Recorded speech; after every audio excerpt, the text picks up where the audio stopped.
नमस्कार, खबरों की खबर में आपका स्वागत है। मैं हूं संकेत उपाध्याय। कभी कभार जब हम पत्रकारिता करते हैं तो कुछ खबरें जब आती हैं तो आप उस तरीके से रिएक्ट नहीं करते, आप उसको खबर की तरह देखते हैं। लेकिन कुछ ऐसी तस्वीरें होती हैं जिसमें आप बतौर पत्रकार अपने आप को यह बता ही नहीं सकते कि आप पत्रकार हैं और आपका काम सिर्फ पत्रकारिता करके बोलना है, और तस्वीरों के बारे में बात करना या उसके बारे में सोचना शायद उस तरीके से हमारा काम नहीं। हर चीज पे इतना इमोशनल होने लगेंगे तो फिर खबर कैसे करेंगे।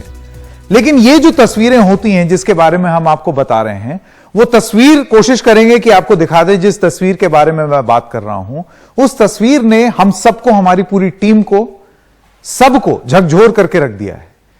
जिस तस्वीर की हम बात कर रहे हैं, ये तस्वीर है उस छोटी सी बच्चे की जो कि अपनी मां को जगाने की कोशिश कर रहा है और इस प्रयास में कोशिश कर रहा है कि मां जग जाएंगी।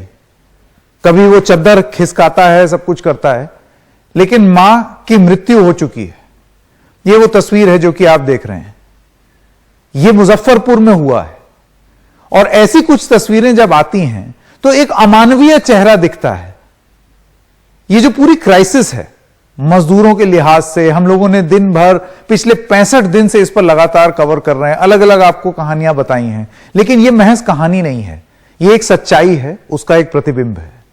और अब आपको मैं बताना चाहता हूं शुरुआत में सबसे पहले कि कौन कितना जिम्मेदार है इसके लिए और किसने क्या बोला है।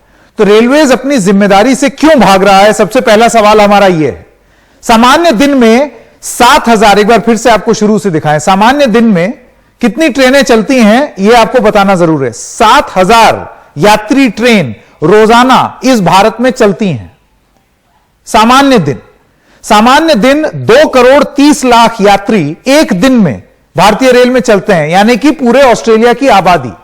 अभी रोजाना सिर्फ 250 श्रमिक ट्रेन चल रही हैं, सिर्फ 250। और आपको बता दें कितने लोग हैं, 1 मई से करीब 45 लाख प्रवासी सफर कर चुके हैं। 1 मई से जो रेलवे 2.5 करोड़ लोग रोज ट्रांसपोर्ट करती है, वो महज 4% कैपेसिटी नहीं चला सकती। रेलवे की कुल क्षमता के करीब 4% ही ट्रेनें चल रही हैं अभी, और उसमें भी इतने विफल कि ट्रेन जानी कहीं है और चली कहीं और जाती है, या उसमें इतनी विलंब हो जाता है, इतनी देरी हो जाती है, इतना कंफ्यूजन हो जाता है।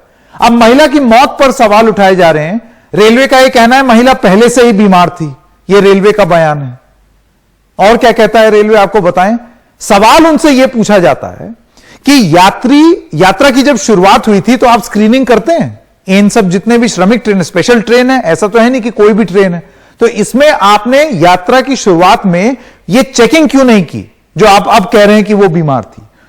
उसकी खराब तबीयत की सूचना परिवार को दी गई थी या परिवार ने दी थी, ऐसा रेलवे का कहना है। अब इस पर भी एक सवाल उठता है।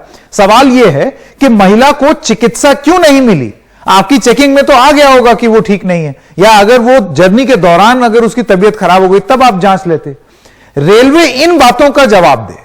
कम ट्रेनें, फिर भी श्रमिकों की देखभाल क्यों नहीं कर रहा है रेलवे, और इसके लिए पूर्णतः रेलवे जिम्मेदार है। क्योंकि आप राज्य को क्या दोष देंगे, ट्रेन तो आपकी है, पटरियां आपकी हैं। ट्रेन लेट क्यों हो रही है, सबसे पहली बात आप इसका जवाब दें। रेलवे को इस चीज के बारे में बात करना है।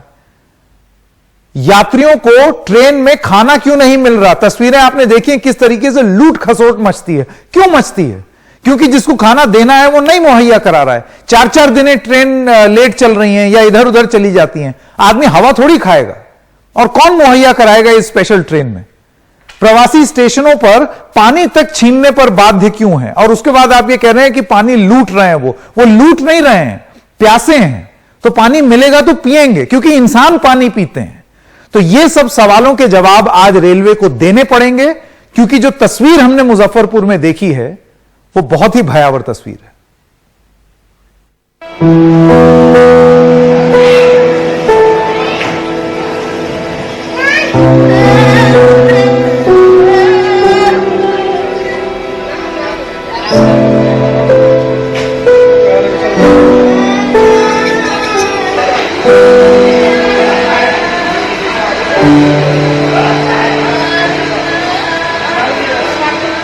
मम्मी अभी सो रही है, उठाने की कोशिश तो की पर शायद थक गई हैं।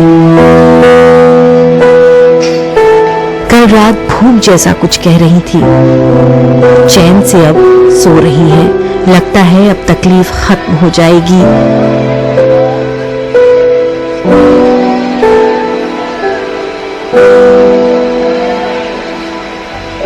चादर ओढ़ी हुई है, आराम कर रही हैं। देखो कितने लोग देख रहे हैं। लगता है अभी हमारी बात सुन रहे हैं। ट्रेन चलेगी, घर जाएंगे और बच्चों के साथ खेलेंगे। ऐसी खुशी महसूस हो रही है। शायद इसलिए मम्मी अभी सो रही हैं।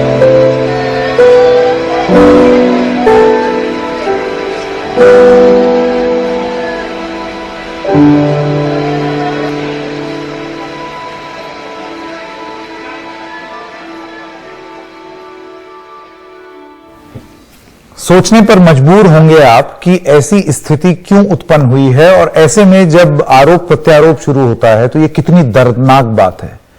ये उस बच्चे के शब्द थे जो हमारे दिमाग में आए कि वो बच्चा अभी सोच रहा होगा। अब आप सोचिए जब वो बड़ा होकर के कभी कोई उसको YouTube पे ये सब तस्वीरें दिखाएगा तो उसके मन में क्या बीतेगी। क्या हम इस बारे में सोचेंगे? मुझे नहीं मालूम। मैं स्वागत करना चाहता हूं हमारे मेहमानों का। नाहिद लारी, आप पूर्व सदस्य हैं यूपी CPCR की, प्रोटेक्शन ऑफ चाइल्ड राइट्स की। नाहिद लारी जी, मैं आपसे सवाल ये पूछना चाहता हूं कि अब इस बच्चे का क्या? हमने तमाम तस्वीरें देखी हैं मजदूरों की, उनकी तकलीफ की, छोटे बच्चों की चलते हुए, लेकिन आज जिस किस्म की बेबसी इन तस्वीरों में मैं देख रहा था, वो एक मासूमियत थी। पता ही नहीं उस बच्चे को कि क्या हुआ है। जगाने की कोशिश कर रहा है अपनी मां को। ऐसे बच्चों का क्या होगा? देखिए, मैं सबसे पहले ये कहना चाहूंगी कि जो आपका चैनल है, ये एक देश का बहुत बड़ा चैनल है और देश ही नहीं विदेश में करोड़ों लोग इसको देखते हैं। और आज आपने जो इस बच्चों के मुद्दे पर ये जो अहम डिबेट रखी है, इसके लिए मैं आपकी शुक्रगुजार हूं और मैं ऐसी उम्मीद करती हूं कि आपकी डिबेट के माध्यम से जो बातें निकल कर आएंगी, शायद उन बातों को सुनकर केंद्र सरकार कुछ सहूलियत बच्चों को दे सके। मैं समझ रही हूं कि शायद कुछ बातें समझ सके सरकार, क्योंकि सरकार की असंवेदनशीलता स्पष्ट दिखाई दे रही है। आप देखिए कि जिस तरह से स्टेशन पे इस बच्चे की तस्वीर आज आई है, ये एक हृदय विदारक घटना है और बहुत ही दुखद घटना है। और इस तरह की तमाम तस्वीरें सामने आ रही हैं। आज ही अखबार में आया कि मुजफ्फरपुर जंक्शन में एक पिता अपने 4 साल के बच्चे के लिए दूध ढूंढता रहा। ट्रेन में दूध नहीं मिला और बच्चे की ट्रेन में ही मृत्यु हो गई। और ऐसी हजारों, मैं समझ रही हूँ ऐसी सैकड़ों चीजें, घटनाएं हम लोगों को टीवी के माध्यम से या सोशल मीडिया के माध्यम से या मीडिया के माध्यम से सामने आ रही हैं। लेकिन अफसोस की बात यह है कि आज केंद्र सरकार एकदम असंवेदनशील है, खासतौर से बच्चों के प्रति। और बाल आयोग और women and child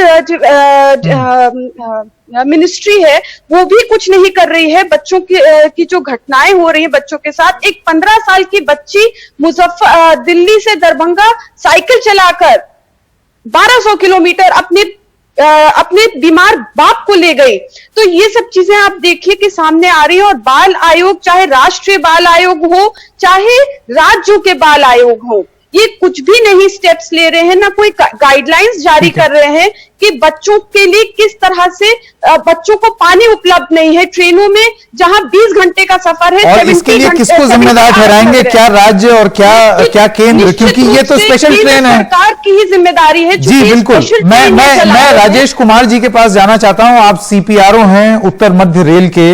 Rajesh Kumar ji, सबसे पहले तो मैं आपसे ये जानना चाहता हूं कि इस ट्रेन में खाना पीना ये सब मुहैया कराना ये किसकी जिम्मेदारी? तो स्पेशल ट्रेन है, ये स्पेशल ट्रेनें हैं, इनमें खाना पीना का जो जिम्मेवारी है वो रेलवे के पास है और रेलवे हर स्टेशन पे खाना पीना प्रोवाइड कर रही है। फिर इस मामले में क्या हुआ? कैसी बात कर रहे हैं? प्रोवाइड कर रही है शौचालय का पानी, ट्रेन के शौचालयों का पानी एक करके पीना पड़ रहा है। जी, अरवीना खातून थी जिनकी उम्र करीब 35 वर्ष है। ये अहमदाबाद से श्रमिक स्पेशल ट्रेन में सवार हुई थी 23 तारीख को अपने बहन और अपने बहनोई के साथ। जी, रास्ते में इनकी तबीयत खराब हुई 12 बजे के आसपास और उसके बाद इनकी ट्रेन में ही मृत्यु हो गई। और जब मुजफ्फरपुर ये ट्रेन पहुंची तो मुजफ्फरपुर में इनको उतारा गया। वहां पे जीआरपी के लोगों ने इनको अटेंड किया, रेलवे के डॉक्टर्स ने अटेंड किया। जब मृत्यु की पुष्टि हो गई उसके बाद शव वाहन के द्वारा इनको इनके गंतव्य स्थान तक भेजा गया। नहीं, मैं आपसे राजेश जी, आप ये कह रहे हैं कि इनकी ट्रेन में तबीयत खराब हो गई? इनकी ट्रेन में तबीयत खराब हुई। और मैं आपको जो साथ में भारतीय रेल, एक सेकंड राजेश जी, मैं भारतीय रेल का एक ट्वीट पढ़ना चाहता हूं जो उन्होंने ट्वीट किया है, जिसमें उन्होंने लिखा है, उपरोक्त महिला के पहले से ही बीमार होने की पुष्टि उनके परिवार ने की है, जो 23 मई 2020 को अहमदाबाद से कटिहार के लिए ट्रेन में चढ़ी थी और 25 मई को इनके देहांत हो जाने पर मुजफ्फरपुर स्टेशन पर उतरी। मैं आपसे ये जानना चाहता हूं, ये तो स्पेशल ट्रेन है ना राजेश जी, चेकिंग तो हुई होगी इनकी? इनके जो बहनोई हैं जो साथ में सफर कर रहे थे, उन्होंने बताया है कि इनकी तबीयत पहले से ही खराब थी, इनकी मानसिक स्थिति भी ठीक नहीं थी, इनके पति ने इनको छोड़ दिया था और वो बहनोई। राजेश जी, ये एक स्पेशल ट्रेन है, जैसे कि आपने खुद ही बोला है, इस स्पेशल ट्रेन में जो भी लोग जा रहे हैं वो एक स्पेशल मकसद के लिए जा रहे हैं, उनके लिए ये ट्रेन चलाई गई है। और जहां तक मैंने कानून पढ़े हैं, उनका स्क्रीनिंग होती है, जांच होता है कि वो ठीक है नहीं है। तो अगर अभी रेलवेज कह रहा है कि पहले से ही बीमार थी, तो ये बात आपको पहले क्यों नहीं पता थी? मानसिक रूप से अस्वस्थ थी ये तो उनके बहनोई कह ही रहे हैं कि ये मानसिक रूप से पहले से अस्वस्थ थी, बीमार थी। और रास्ते में जब इनकी तबीयत अचानक खराब हुई है और ट्रेन में इनकी डेथ हुई है, उसके बाद यात्रियों को मधुबनी जाना था, उसके बाद मुजफ्फरपुर ये उतरे हैं और उतरने के बाद जो है ये अपने गंतव्य स्थान के लिए रवाना। आई विटनेस अकाउंट्स हैं, वो कह रहे हैं कि खाना मुहैया नहीं हुआ, इतनी गर्मी थी, दिक्कत हो रही थी, पीने को पानी नहीं था, इस वजह से ये सब हुआ है।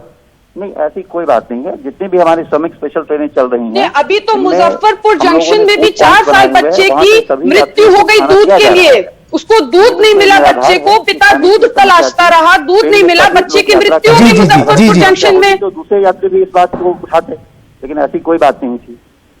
नहीं, देखिए राजेश जी, आप ये तो मानेंगे कि बहुत ही अनप्रेसिडेंटेड सी एक सिचुएशन है कि ये भारतीय रेल, जो कि एक दिन में पूरे ऑस्ट्रेलिया जितनी आबादी को इधर से उधर पूरे देश भर में घुमाती, इतना बड़ा रेल नेटवर्क, आज अपनी नॉर्मल कैपेसिटी से सिर्फ 4% चल रही है। और उसमें इतनी समस्या, आपकी ट्रेन जाना कहीं होती है, चली कहीं जाती है, आपकी ट्रेन में लगातार। और सिर्फ यही मामला नहीं है, वाराणसी में भी मामला हुआ है और मुजफ्फरपुर में ही एक और मामला भी हुआ है। ऐसा क्यों हो रहा है, मैं आपसे समझना चाहता हूं।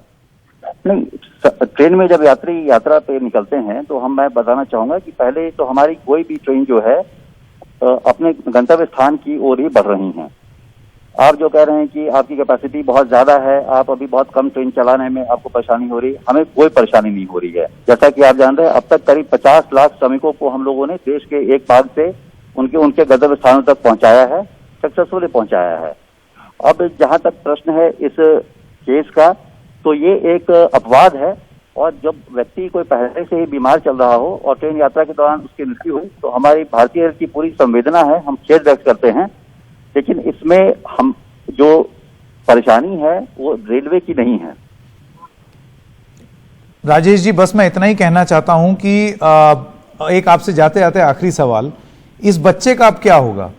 क्या रेलवे कोई जिम्मेदारी लेगी या सरकार कोई जिम्मेदारी लेगी? यह भी मैं स्पष्ट करना चाहूंगा कि जो वो बच्चे हैं, वीडियो हैं, वो इनकी बहन के बच्चे हैं और उनके माता पिता हैं और अपने बच्चे अपने माता पिता के साथ हैं। ठीक है, तो आपका ये कहना है कि ये इनका बच्चा नहीं है? नहीं, ये मेरा कहना नहीं है। ये जो उनके बहनोई हैं, मोहम्मद वजीर, उन्होंने खुद कहा है कि मैं अपनी पत्नी और अपने बच्चों के साथ और साथ में मेरी साली जो अरबीना खातून है, वो यात्रा कर रहे थे इस श्रमिक स्पेशल में। और ये उन्होंने ही कहा है कि हमारी जो साली है, इनकी तबीयत पहले से ही खराब थी, रूप से अस्वस्थ थी और इसकी वजह से इनके पति ने भी इनको छोड़ दिया था। ठीक है, अब देखिए क्या उनके व्यक्तिगत जीवन में हुआ, इससे तो रेल का कोई मसला नहीं है, तो इस पे टिप्पणी ना ही हो राजेश जी तो बेहतर हो। लेकिन रेल की अव्यवस्था एक ऐसी चीज है जिसको चाहे जितने अच्छे शब्दों में ठीक बताने की कोशिश की जाए, वो ठीक नहीं होगी। मैं फिर से दोहराना चाहता हूं, आज जो ट्रेनें चल रही हैं इस देश में, सिर्फ 4% कैपेसिटी पर चल रही हैं। सिर्फ 50 लाख के करीब, अभी जैसे राजेश जी ने भी बोला, 1 मई से लेकर अब तक 50 लाख श्रमिक ही उन्होंने ट्रांसफर किए हैं इधर से उधर। ये वो रेलवे है जो 2.5 करोड़ लोग रोज इधर से उधर लेके जाती है। पूरी ऑस्ट्रेलियाई आबादी एक दिन में इधर से उधर लेकर के जाती है। 4% अगर कैपेसिटी में आप ट्रेन नहीं चला सकते और अगर इतनी अव्यवस्था होगी तो फिर भगवान ही मालिक है। एक छोटे से ब्रेक के लिए रुक रहे हैं, अभी हाजिर होते हैं।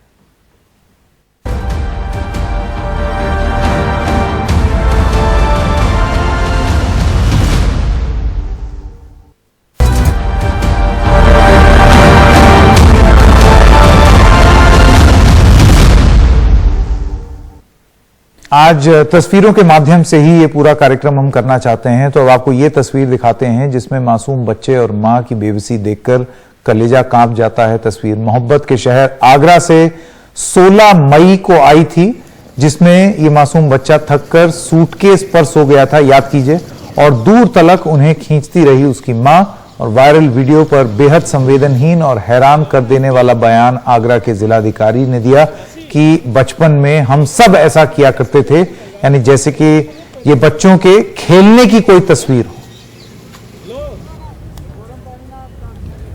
बच्चे का क्या नाम है मैडम? अंकित। ये और अब महाराष्ट्र और एमपी में बड़वानी जिले के पास सेंधवा बॉर्डर की ये तस्वीर जो 14 मई को आई थी। यहां बसों में महाराष्ट्र और एमपी के बीच बस के इंतजाम को लेकर सियासत हुई और लोगों को यहां खुले में छोड़ दिया गया।